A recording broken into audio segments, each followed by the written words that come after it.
नमस्कार, मैं डॉक्टर पुष्पेंद्र खटाना। आज हम शॉर्ट स्टेचर के कारणों के बारे में बात करेंगे।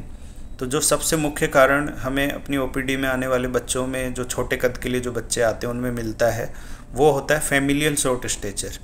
तो जिन बच्चों के माँ बाप की हाइट कम है, कहने का मतलब ये है कि उनका मिड पेरेंटल हाइट कम है, तो वो बच्चे उसी हिसाब से ग्रो करेंगे। यदि वो बच्चे उन सेंटाइल्स में प्रॉपरली ग्रो कर रहे हैं अपने मिड पेरेंटल हाइट के हिसाब से, तो हमें कुछ और करने की आवश्यकता नहीं है।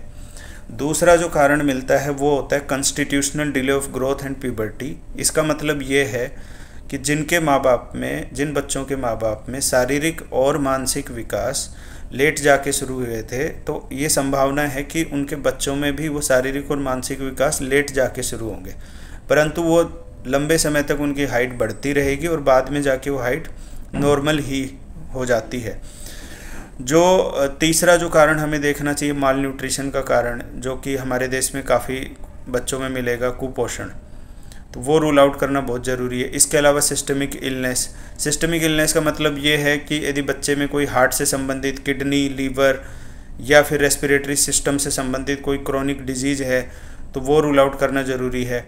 या फिर कोई क्रोनिक इन्फेक्शन, माल अब्जॉर्प्शन से संबंधित, जैसे कि सीलिएक डिजीज़, तो ये सब कारण भी देखने चाहिए। इसके अलावा जो एंडोक्राइनोलॉजी से संबंधित जो कारण होते हैं वो कम मिलते हैं, लेकिन वो देखना बहुत ज़रूरी है, जैसे कि थायराइड डिसऑर्डर हो सकते हैं, या पिट्यूटरी ग्रंथि से संबंधित growth hormone deficiency, Cushing's disease, या पिट्यूटरी ग्रंथि में कोई ट्यूमर तो नहीं है, या फिर स्यूडो हाइपोपैराथायरॉयडिज्म, तो ये सब भी रूल आउट करना चाहिए। इसके अलावा कुछ जेनेटिक कंडीशंस या सिंड्रोम्स हो सकते हैं, जैसे कि टर्नर सिंड्रोम, डाउन सिंड्रोम, या फिर प्रेटर-विलाई सिंड्रोम, और अन्य सिंड्रोम्स भी हो सकते हैं। तो यदि आपको कुछ भी ऐसा लगता है कि आपके बच्चे की हाइट कम है, तो एक बार ज़रूर आपको अपने नियर बाय एंडोक्रिनोलॉजिस्ट से ज़रूर संपर्क करना चाहिए। धन्यवाद।